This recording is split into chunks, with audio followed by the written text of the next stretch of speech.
জীবন যখন ভারী মনে হয় তখন আলহামদুলিল্লাহ বলা স্বাভাবিক করুন, কারণ কৃতজ্ঞতা পরিবর্তনের আগেই শান্তি নিয়ে আসে। যাদের হারিয়ে যাওয়া অনিবার্য তাদের সাথেই কেন জীবনের সেরা মুহূর্তগুলো থেকে যায়। অন্যের কাছে মূল্যহীন হয়ে যাওয়ার আগে মূল্য নিয়ে সরে আসুন। ভেতরে সাময়িক যন্ত্রণা হলেও এটা অনেক সম্মানের। মনটা তার জন্যই কাঁদে যাকে পাওয়া অসম্ভব।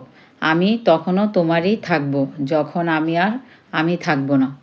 কারো কাছে বারবার অপমানিত হওয়ার চেয়ে বরং একাকিত্বই সুন্দর। কিছু কিছু সিচুয়েশন এমন যে আপনি মন প্রাণ দিয়ে চাচ্ছেন কিন্তু পাবেন না, শুধু চেয়ে চেয়ে দেখতে হবে এক অনাকাঙ্ক্ষিত সমাপ্তি। আস্তাগফিরুল্লাহ শব্দটাকে বানিয়ে নিন জীবনের নিত্য সঙ্গী। হতাশ হবেন না, আল্লাহ দিতে কতক্ষণ। শুধু সবর করুন, ব্যর্থতার কালো মেঘ সরিয়ে সফলতার সূর্য উদয় হবেই ইনশাল্লাহ।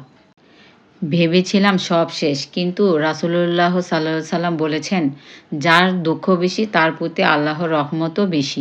আলহামদুলিল্লাহ।